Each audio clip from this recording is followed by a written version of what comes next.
Bonjour et bienvenue dans ce journal. C'est aujourd'hui la journée mondiale de lutte contre le sida. Dans le Val d'Oise, 160 apprentis de l'Institut de formation des apprentis d'ONI ont formé un gigantesque ruban rouge pour symboliser leur mobilisation et El Hadji Koli les a rencontrés. Un gigantesque ruban rouge pour symboliser leur soutien aux malades du sida. Voilà la manifestation proposée ce matin aux 160 étudiants de BTS à l'IFA d'ONI. Bien qu'engourdis par le froid, c'est dans la joie et la bonne humeur que ces jeunes ont décidé de participer à cette action collective. On croit que ça ne nous arrivera jamais. Malheureusement, c'est ça, on se croit invincible. Et il faudrait nous faire comprendre qu'effectivement, il y a des jeunes de notre âge qui sont atteints et que malheureusement, c'est des choses qui arrivent. On ne peut pas se rendre compte à quel point c'est difficile de vivre ça. On se l'imagine, mais en fait, tant qu'on ne le vit pas ou qu'on ne le voit pas ou qu'on ne connaît pas quelqu'un qui le vit, je pense qu'on ne se rend pas réellement compte du risque qu'on encourt, quoi. En termes de quantité, je pense que c'est quand même assez bien diffusé, mais au niveau de la qualité, je pense que c'est trop théorique et que les jeunes ont du mal à se sentir concernés. Organisée en partenariat avec l'association AIDE, cette action proposait également à l'ensemble des apprentis et du personnel d'acheter des rubans rouges au prix d'1 € ou plus selon la générosité des élèves. L'ensemble des bénéfices ont été entièrement reversés à l'association. Quelque part, ça les excite un peu, donc ils donnent cet aspect un peu dissipé, mais l'important c'est que ce soir, quand ils vont rentrer, ils vont dire à leur famille aujourd'hui c'était la journée mondiale du sida, aujourd'hui on a fait une action, une photo, on s'est impliqué, et il y a une espèce de fierté, et par le fait qu'ils aient cette fierté et qu'ils expriment à leur famille ce qui s'est passé dans la journée, je pense que c'est à ce moment-là qu'ils se sentent impliqués. Aujourd'hui en France, 150 000 personnes sont touchées par le virus du sida, en particulier les jeunes. Une motivation supplémentaire pour cette responsable à l'origine de cette initiative. L'objectif, il est double, c'est d'abord de leur faire prendre conscience que justement ils font partie de cette génération sida.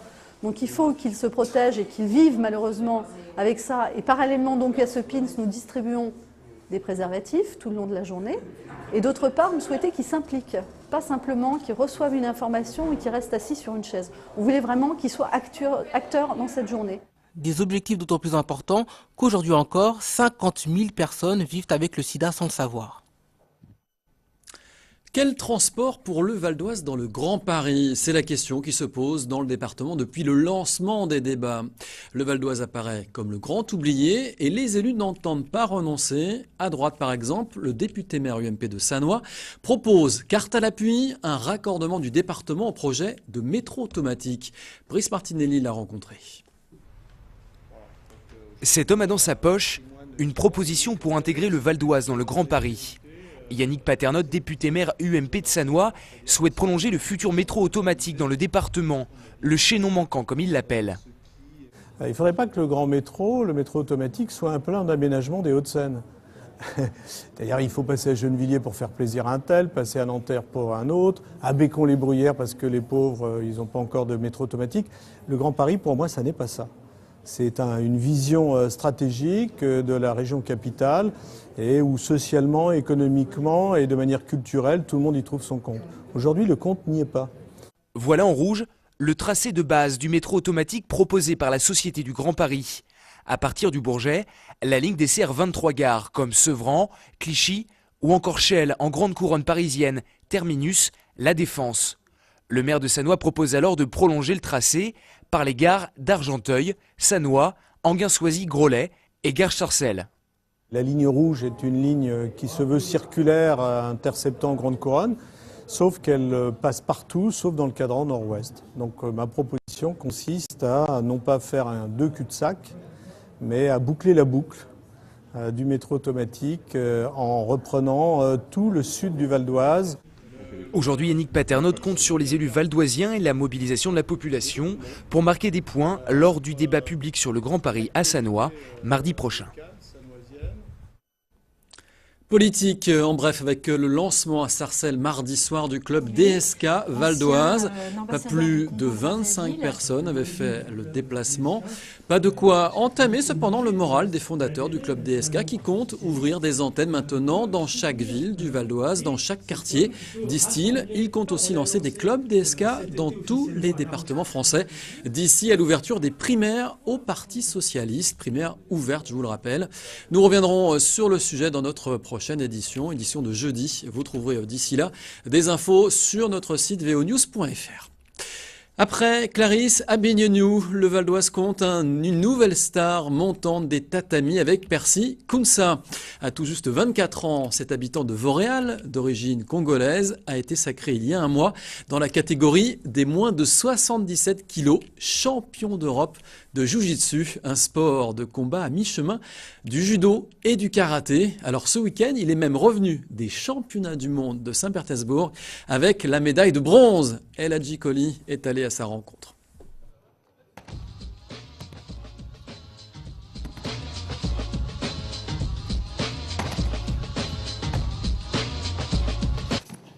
Cette tornade venue tout droit de Vauréal est le nouveau champion d'Europe de Jiu-Jitsu. À 24 ans, Percy Kounsa s'est construit une solide réputation à travers un style pugnace et agressif, aussi bien au sol qu'au corps à corps. Une fois pris dans l'œil du cyclone, ses adversaires n'ont plus aucune chance. Je me définirais vraiment comme un combattant très percutant, parce que je suis tout le temps le premier à l'attaque, je suis tout le temps sur l'attaque, je recule quasiment jamais. Donc c'est vraiment, entre guillemets, ma force. Si ça garde me gêne. Adepte des enchaînements pieds-poings, c'est cette technique qui lui a permis de venir à bout de ses adversaires lors des derniers championnats d'Europe. Et de quelle manière? Mené au score en finale, il renverse la tendance dans les derniers instants et décroche son premier titre européen. En parallèle, après 12 années de pratique, il enseigne son art au gymnase de Vauréal à des élèves complètement acquis à sa cause. Ça donne envie de se mettre à la compétition. De l'arriver à un niveau comme ça, c'est beaucoup de travail, mais sûr, ça donne envie de progresser aussi. Depuis cette victoire au championnat d'Europe, il y a eu un véritable effet Percy. Plus de 25 jeunes arpentent le tatami et tentent de se familiariser avec un sport hybride qui regroupe du judo, du karaté et des combats au sol. Cette discipline qui allie force et précision séduit également les femmes. Ouais, il est hyper accueillant, je trouve, avec les débutants. Il n'y a pas du tout de côté je me la pète parce que voilà, je suis ceinture noire, je suis champion d'Europe. Et en fait, les débutants ceinture blanche sont super bien accueillis, en particulier les filles, parce qu'on est quand même une toute petite minorité. Et ça se passe super bien. C'est dans cette ambiance bon enfant et détendue qu'évolue ce jeune champion. Et ça marche. Sa récente médaille de bronze obtenue au championnat du monde en Russie le prouve. Percy Kounsa est une force tranquille qui, sans se prendre la tête, fonce vers les sommets du Jiu-Jitsu. Mais attention à la concurrence. Percy, je te le dis, tu m'as jamais impressionné. À suivre notre série maintenant sur le luxe en Val d'Oise. On part à Éragny-sur-Oise où Yoann Bensoussan nous fait découvrir des cuisines haut de gamme. Ces derniers mois, vous avez pu le constater à la télévision, les émissions autour de la cuisine se sont multipliées. Un regain d'intérêt qui fait donc les beaux jours d'une société basée dans le Val d'Oise, donc à Éragny-sur-Oise. Une société qui s'est lancée dans le marché du culinaire haut de gamme, des pianos de cuisson de luxe que nous fait découvrir donc Yoann Bensoussan. Un showroom à Éragny, un paradis pour tous les cordons bleus. Ici, le piano de cuisine se part de quelques touches dorées, des pièces travaillées entièrement à la main qui s'arrachent à partir de 4 000 € pour les plus petits modèles. Et la cuisine phare de la salle, la voilà. 8 semaines de travail pour cet ensemble La Cornue, une référence dans le monde des gastronomes. Alors là, on est sur un fourneau à 25 000 € avec donc 2 fours, la tradition La Cornue, de l'énergie gaz, une énergie humide et une énergie sèche pour l'électrique, pour tout ce qui est pâtisserie, pizza et pâtisserie. Sur un ensemble comme ceci, nous sommes à partir de 70 000 € TTC. Et même en temps de crise, à ce prix-là, ces fourneaux trouvent facilement preneur. En un an, le magasin en a vendu 250. Aujourd'hui, c'est l'un des plus gros revendeurs en France pour ses produits haut de gamme. Du luxe et du sur-mesure qui répond à toutes les exigences des clients. Il nous arrive très souvent d'avoir des clientes qui vont venir choisir leur fourneau avec leur plat, un plat hérité très souvent de famille, mais aussi par exemple pour La Cornue où pour exemple Brad Pitt a choisi le coloris de sa La Cornue avec le couvercle d'une marmite de famille. Créée seulement depuis 2 ans, la marque se lance maintenant dans la création de ses propres pianos de cuisson, avec comme pour le prêt-à-porter une collection 2011 signée par le chef Éric Léotet, une griffe prestigieuse pour une success story vertigineuse. En un an, la société a triplé son chiffre d'affaires, recrute une nouvelle personne chaque mois et dépasse les 15% de croissance annuelle. Autant dire qu'ici, la crise on ne connaît pas. Et la recette du succès se trouverait dans l'amour des Français pour la cuisine. On n'hésite plus maintenant à recevoir ses amis, sa famille dans la cuisine. On trouve, d'un point de vue architectural, des cuisines ouvertes. Donc on habille la cuisine avec un grand souci d'esthétique, de beaux objets. Et le fourneau, au-delà d'être c'est pas simplement pour faire de la cuisine, c'est aussi un bel objet. Un objet est même maintenant une œuvre d'art qui s'expose comme dans un musée. Récemment, c'est le graffeur new-yorkais John Wan qui s'est mis au fourneau pour une cuisine colorée.